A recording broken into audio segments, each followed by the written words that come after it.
No primeiro capítulo, cujo primeiro objetivo é o de mapear a polissemia do termo currículo escolar, visando identificar as principais tendências teóricas do campo de estudo, podemos destacar que há uma polissemia em torno do conceito de currículo escolar.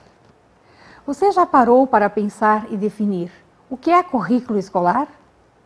Professora Verônica, de acordo com sua pesquisa, o que é currículo escolar?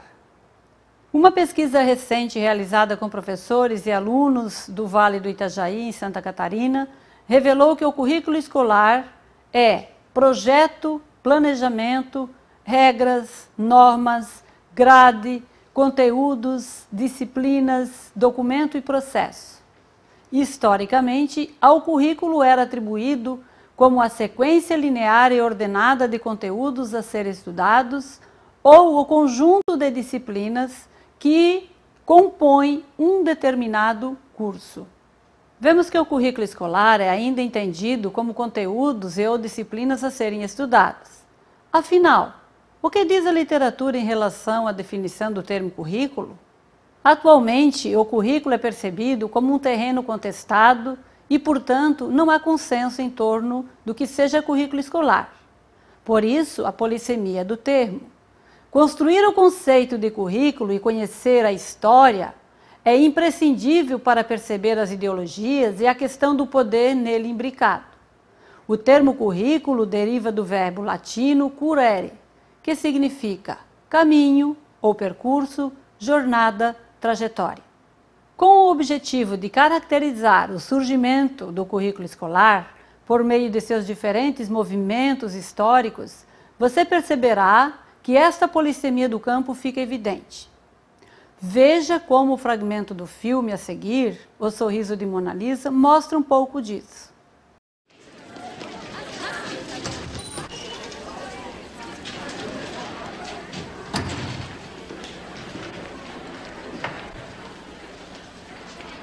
Be careful. They can smell fear.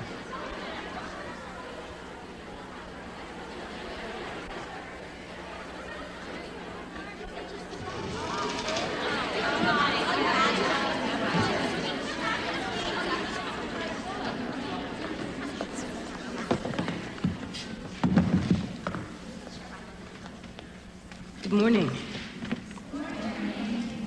Thank you. This is History of Art 100. We'll be following Dr. Staunton's syllabus. Any questions so far? Your name? Why don't you go first? Connie Baker. Catherine Watson, nice to meet you. Dr. Watson, I presume. Not yet. And you are? Giselle Levy. Giselle. If someone could get the... Susan Delacourt. Thank you, Susan Delacourt. From the beginning, man has always had the impulse to create art. Can anyone tell me what this is? Wounded Bison, Altamira, Spain, about 15,000 BC. Joan Brandwin. Very good, Joan. Despite the age of these paintings, they are technically very sophisticated. Because of the shading and the thickness of the lines as it moves over the hump of the bison. Is that right? Yes, that's exactly right. Next slide. This one you are probably less familiar with. It was discovered by archaeologists in 1879, Lascaux, France, dates back to 10,000 BC, singled out because of the flowing lines depicting the movement of the animal. Impressive name. Herd of horses. I meant yours. We call her Flicka. Elizabeth Warren. They call me Betty. Very good. Betty is also correct. Just because something is ancient doesn't mean that it is primitive. For example, next slide, please. My Serenus and his queen, 2470 BC. It's a funerary statue of the pharaoh and his queen, originally intended to preserve the pharaoh's soul. Have any of you taken art history before? No. Let's go on slide. Seated scribe, Egypt, 2400 BC. Peasant couple plowing, 16th century BC, Egypt.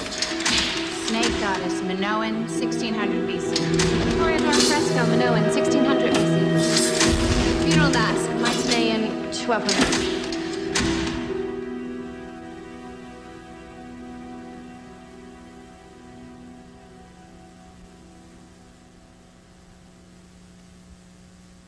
Could someone please get...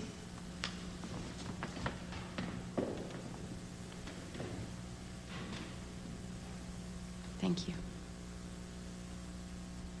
By a show of hands only, how many of you have read the entire text? And the suggested supplements. Long way from Oakland State. Well, you girls do prepare. If you've nothing else for us, we could go to independent study.